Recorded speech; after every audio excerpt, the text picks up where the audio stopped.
এই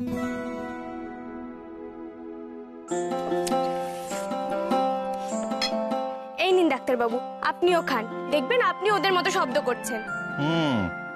এগুলো সেই সকালের আমগুলো না যেগুলো তুমি পারলে? হ্যাঁ তো, আপনিও তো কত কষ্ট করেছেন, কত দৌড়েছেন, এই আম তো আপনারও প্রাপ্য। বাবা দা ভাই, তুই গৌরীর সাথে আম চুরি করতে গেছিলিস? এটা বিশ্বাস করতে হবে? আমায় ক্ষমা কর, তোর মনে হয় যে আমি ওর সাথে আম পাড়তে যাবো? ওই তো বললো। তাহলে কেসটা কি শুনি শুনি। আর বলিস না, সকালে আমরা হাঁটছিলাম, হঠাৎ গৌরী উধাও। তারপর দেখি কোথা দিয়ে আম পেড়ে নিয়ে এসেছে। এবার যাদের বাড়ি থেকে আমগুলো পেড়ে নিয়ে এসছে সেই বাড়ি দারোয়ানকে তাড়া করেছে। এবার সেই চক্করে আমাকেও দারোয়ানের তাড়া খেয়ে পালাতে হলো। বাবা দাদা ভাই, তুই আজকাল এইসব করছিস ভাবা যায়? তবে দি ভাই, গৌরীর পাল্লায় পড়ে কিন্তু দাদা ভাই বেশ হ্যাপেনিং হয়ে যাচ্ছে। হ্যাপেনিং কিচ্ছু না, ওর দুষ্টুমির জ্বালায় অস্থির হয়ে পড়ছি। না গৌরী, আমটা তো বেশ ভালো মেখেছো, তোমার আম পাড়া সার্থক। দেখেছেন তো, আমি বললাম না, এই আম মাখা খেয়ে আপনি দৌড়ানোর সব কষ্ট ভুলে যাবেন। শোনো, বলে এত আনন্দ পেও না, রোজ রোজ লোকের বাড়ি থেকে আম পাড়তে হবে না তোমায়। আমি বাজার থেকে আম আনিয়ে দেবো, মনের সুখে মেখো। কখনো না, গাছ থেকে পাড়া আমের যে স্বাদ, বাজারের আমের সেই স্বাদ কোথায়? একদম ঠিক। কি হচ্ছেটা কি এখানে? এই বাড়িতে কি দুপুরবেলা একটু শান্তি করে ঘুমানো যাবে না? হ্যাঁ না না, সবাই মিলে কিসের এত হইচই? মা দেখো না, গৌরী এখানে কি ভালো আম মেখেছে, দুর্দান্ত খেতে হয়েছে। ছি ছি ছি ছি ছি, আজ সন্ধ্যেবেলা রক্ষাকালী পুজো, হ্যাঁ? সেদিকে কারোর হুঁশ আছে? এখানে সবাই দেখো আম মাখা খাচ্ছে। না না মেজো কাকিমণি, আমি কিন্তু খাইনি। যত সব গাইয়া ব্যাপার স্যাপার।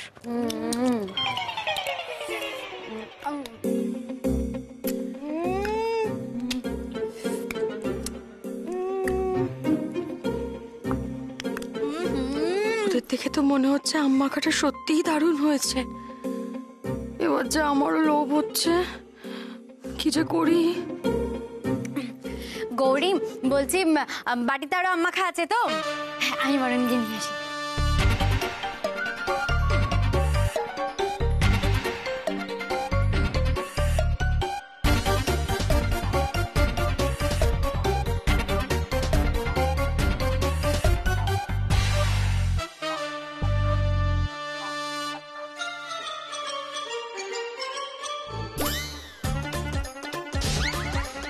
তুই কি আমার থেকে নিলি? না, নিজের বাটি থেকে খা না, যা না। খুব খারাপ তোরা, জানিস তো। এ কি, আমার আমের বাটিটা কোথায় গেল? হ্যাঁ, বেশ হয়েছে, আমার থেকে ভাগ বসাচ্ছিলে, এবার দেখো কেমন মজা। চিকুম, তুই তোর সাহস কত বড়, তুই আমার আম্মাকে বাটিটা চুরি করছিস? এটা কি হচ্ছে? বাটিটা ছাড় বলছি। না না না না না না না, বাটিটা কাকিমণি, বাটিটা না, আমাকে ফেরত দাও। হবে না, চুরি করেছিস কেন? চিকু বাবু, তুমি এত চিন্তা করছো কেন? তুমি একদম চিন্তা করো না, আমি তো তোমাকে আবার আম মেখে খাওয়াবো, আর ওটা কাউকে দেবো না, ওটা শুধু তোমাকে দেবো, ঠিক আছে?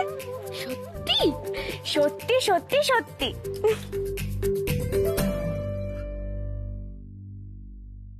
দাদা আমায় ডেকেছিলে? হ্যাঁ রে, আয় আয় আয়।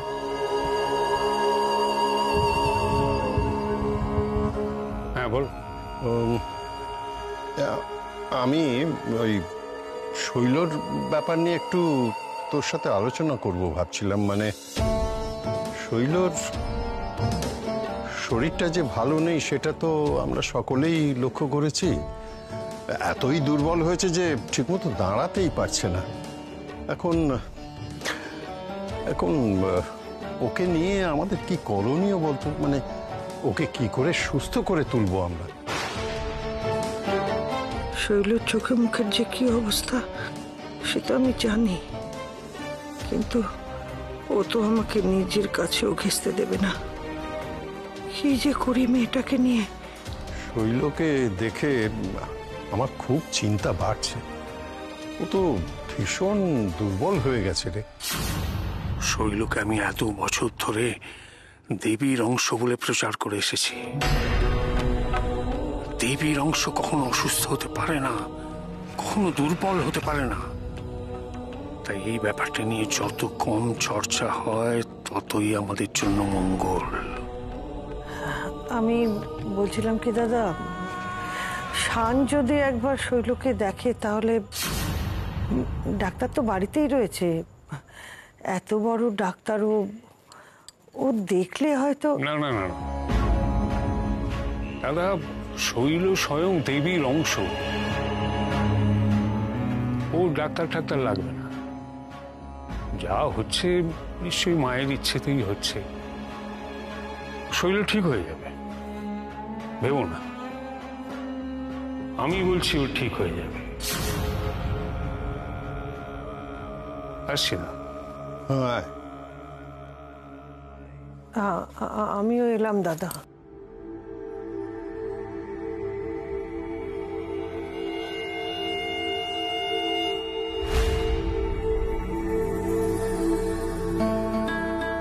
এ কি, অরুন্ধতী কিছু একটা বলতে এসেছিল, সেটা তো বললো না।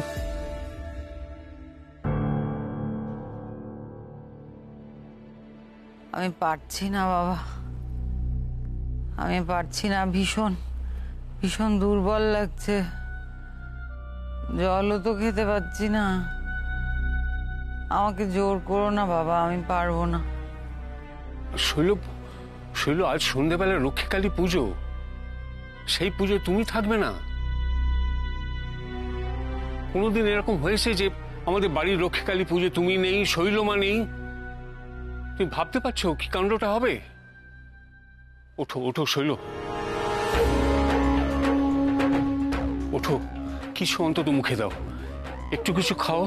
তোমাকে উঠতেই হবে শৈল, ওঠো ওঠো ওঠো ওঠো।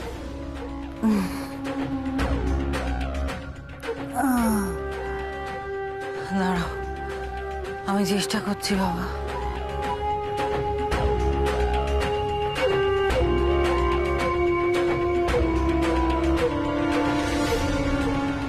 আস্তে আস্তে।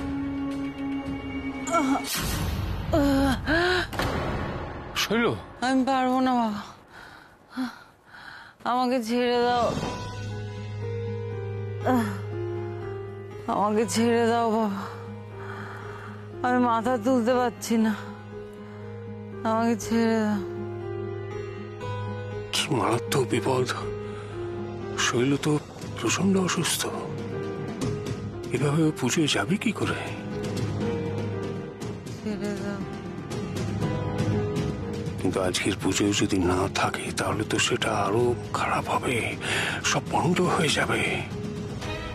একই শৈল যা বলছে তার অন্যথা হচ্ছে, তারপর যদি স্বয়ং দেবীর অংশ অসুস্থ হয়ে পড়ে, এই খবর তো বেশি দিন চাপা দিয়ে রাখা যাবে না। উফ, কি করি আমি এখন? মায়ের অবস্থা দেখে মনে হচ্ছে না আজ পুজো হবে বলে।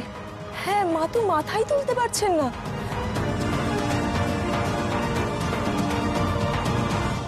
আর বাজছে না, আর বাজছে না। কি হলো আমার? আমি কি আর খেতে পারবো না? শৈলমা এত অসুস্থ? না না, এ হতে পারে না। আমাকে কিছু একটা করতেই হবে, যেভাবেই হোক পুজোর আগে শৈলমাকে সুস্থ করে তুলতেই হবে আমাকে।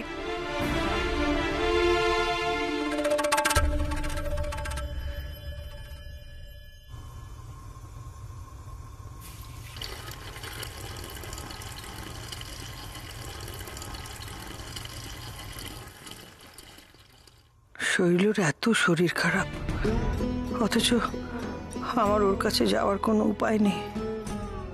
আমি তো মা, তবুও আমি আমার সন্তানের কাছে যেতে পারবো না।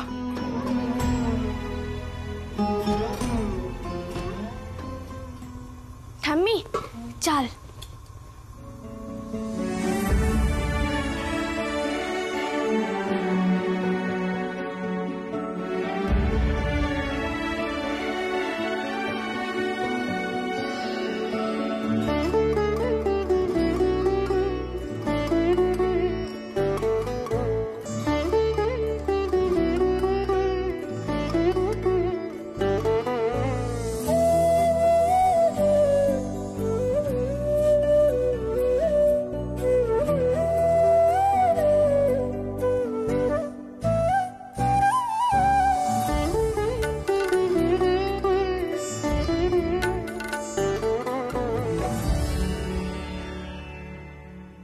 মা মা দেখো আবার সেই সুন্দর গন্ধটা বেরোচ্ছে। হ্যাঁ ঠিক বলেছ। গৌরী যে কি করে এত সুন্দর ভোগ রান্না করে কে জানে। আমিও বুঝি না, এর আগে আমাদের বাড়িতে এতবার ভোগ রান্না হয়েছে কিন্তু কখনো এমন গন্ধ বেরোয়নি, তাই না মা? গৌরী কি আর 5টা মেয়ের মতন? ও সম্পূর্ণ আলাদা। ওর মতন সুলক্ষণা মেয়ে দুটো নেই। দেখবে আজকেও মায়ের মধ্যাহ্নভোগ অসামান্য স্বাদ হবে। না গো ছোট ঠাম্মি, আলাদা কিছু না, এ তো মায়ের ভোগ। আমি শুধু মন প্রাণ দিয়ে ভালোবেসে রান্না করি, তাই এই অন্ন মায়ের মুখে ওঠে গো, আর তাই এত সুবাস বেরোয়।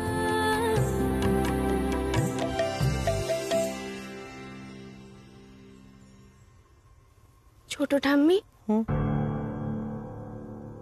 শৈল মায়ের শরীরটা খারাপ বলে তুমি খুব চিন্তা করছো, তাই না? না আসলে লোকালে আর কি হবে ছোট ঠাম্মি, তোমার যে মায়ের মন, সন্তানের কিছু হলে সে যে কাঁদবেই। তবে তুমি চিন্তা করো না গো ছোট ঠাম্মি, আমি শৈলমাকে কিছুতেই এভাবে কষ্ট পেতে দেব না। আমি একটা উপায় বার করেছি গো, তুমি দেখো সেটা কাজ করবেই। উপায়?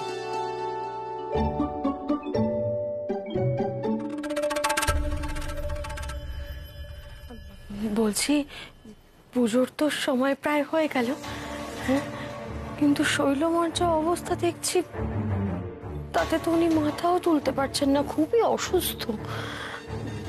তিথিও তো প্রায় পড়েই গেল, মানে তাহলে কি পুজো পণ্ড হবে? না না, কিছুতেই না, এই হতে পারে না। রক্ষাকালীর পুজোয় দেবীর অংশ শৈলমা নেই, তুমি ভাবতে পারছো কি অনর্থ হবে?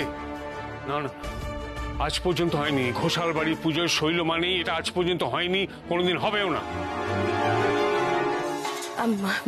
বলছি আমরা কি আরেকবার চেষ্টা করে দেখতে পারি না? মানে যদি ওনার অরুচিটা কাটে, কোনোভাবে মুখে স্বাদ ফেরানো যায়, তাহলে তো মানে উনি যা খেতে চাইবেন সেটাই যদি নিয়ে। সেটা তো পরে হবে, তার আগে দেখি ওকে তোলা যায় কিনা। শৈল, শৈল,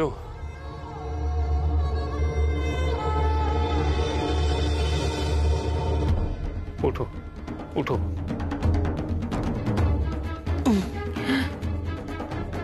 ওঠো, আস্তে ওঠো।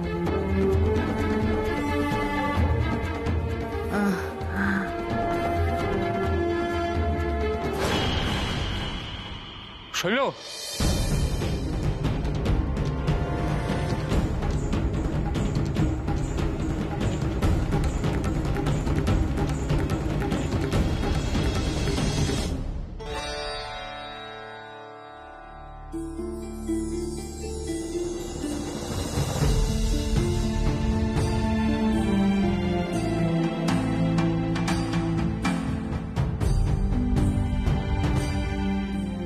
গো, তুমি শৈল মায়ের সাথে এমন কেন করছো বলো তো মা?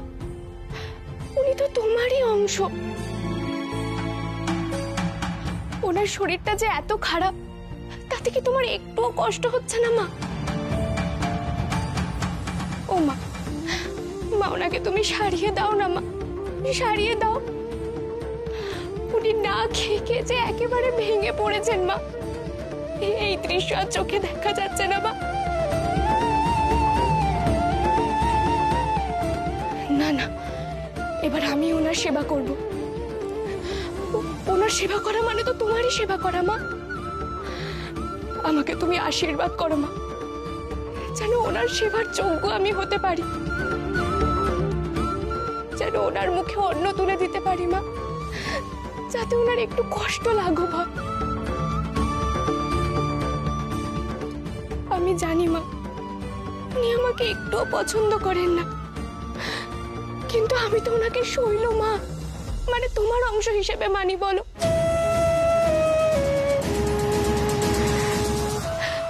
তুমি দেখো মা, উনি যেন ঠিক হয়ে যান মা, ঠিক হয়ে যান।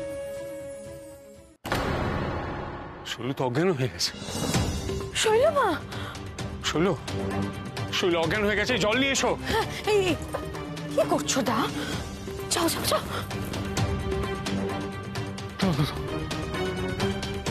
শৈল, শৈল, চোখ খোলো, শৈল মা, চোখ খোলো মা। শৈল মা, চোখ খুলছে না, কি বিপদ হলো? এ কি সর্বনাশ হলো?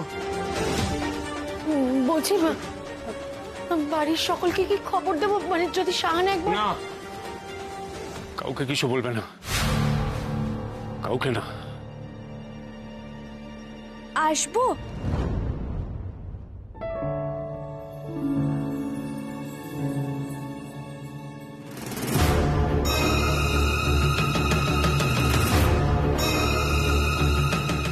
তুমি এখানে কি করছো? তোমাকে বারণ করেছি না, অনুমতি ছাড়া যখন তখন শৈলর ঘরে ঢোকা যায় না। আমি একটু শৈল মায়ের জন্য ভোগ এনেছিলাম, উনি তো কিছুই খেতে পারছেন না, তাই একটু খাইয়ে দেখতাম। এই, তুমি নিজেকে কি ভাবো বলো তো? হ্যাঁ, আমরা সেই সবাই মিলে চেষ্টা করছি কখন থেকে শৈলবাকে যাতে কিছু খাওয়ানো যায়, কিছুই খাওয়ানো যাচ্ছে না ওনাকে, আর উনি এসছেন শৈলমাকে ভোগ খাইয়ে সুস্থ করতে। সত্যি সব পেতে বেশি বাড়াবাড়ি। যাও, বেরিয়ে যাও এখান থেকে, এখানে তোমার কোনো দরকার নেই, যাও। এবার কি করে শৈলমায়ের মুখে আমি এই ভোগ তুলে দেব? মা গো, মা তুমি পথ দেখাও, মা পথ দেখাও।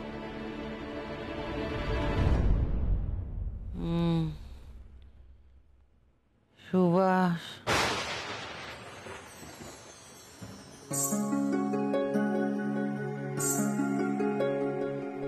কিসের সুভাষ? শৈল, শৈল, শৈল, শৈল, কি বলছো তুমি? তোমার শরীরটা ঠিক আছে এখন? হ্যাঁ, ভালো লাগছে? এ কিসের সুভাষ? मखादिं भवादिं स्वरूपं त्वदीयं न विद्यन्ति देवा এত সুন্দর। जगन्मोहनीयं तु भगवत्। এই তো শৈলমা গন্ধ পাচ্ছেন, এটা একটু খাইয়ে দিই। এই, কোথায় যাচ্ছ তুমি? তোমার সাহস তো কম নয়, তোমাকে বারবার করে বলা হচ্ছে এখান থেকে চলে যেতে, তাও তুমি এখন এটা খাওয়াতে যাবে? হ্যাঁ, যাও এখান থেকে বলছি, যাও। কিন্তু মেজ কাকিমণি, এই ভোগটা খেলে শৈলমার... শোনো, তোমাকে না শৈলমার কথা এত ভাবতে হবে না, তুমি যাও এখান থেকে।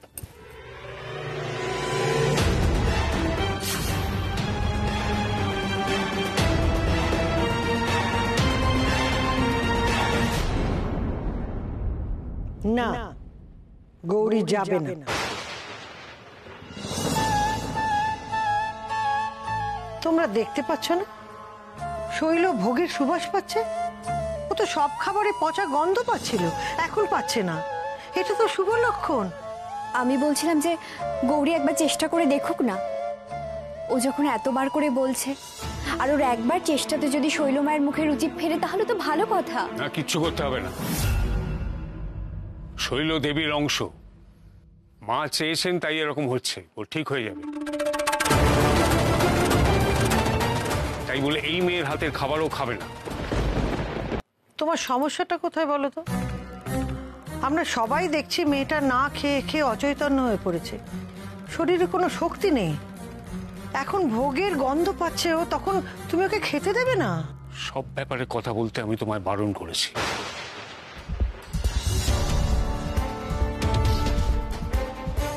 শৈলর কিসে ভালো হয় না হয় সেটা একমাত্র আমি বুঝতে পারি, তুমি নয়। আগ বাড়িয়ে বেশি কথা বলতে এসো না। কথা তো আমাকে বলতেই হবে, আমার মেয়ে অসুস্থ, তাকে সুস্থ করে তোলার জন্য যা করা উচিত আমি তাই করব, আর সেটা যদি আমার অপরাধ হয় হোক, আমার কিচ্ছু যায় আসে না। গৌরী, যা যা।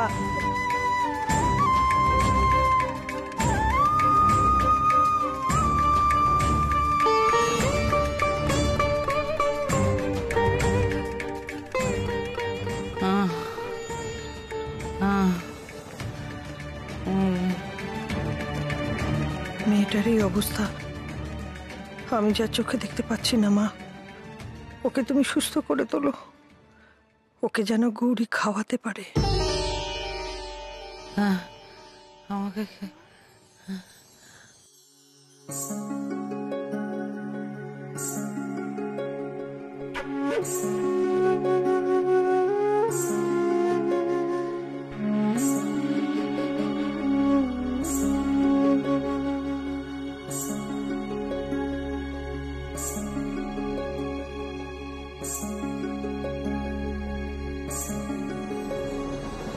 अनादिं सुरादिं मखादिं भवादिं स्वरूपं त्वदीयं न विद्यन्ति देवा जगन्मोहिनीयं तु वाग्वादिनीयं सुहृत्पोषिणी शत्रुसंहारिणीयं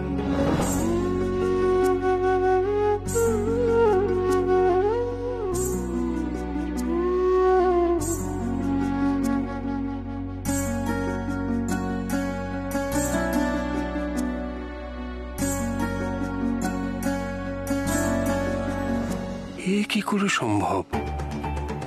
শৈল তো সব খাবারে পচা গন্ধ পাচ্ছিল, এমনকি জল অব্দি খেতে পারছিল না। আর এখন গৌরীর হাতের ভোগ দিব্যি খেয়ে নিচ্ছে।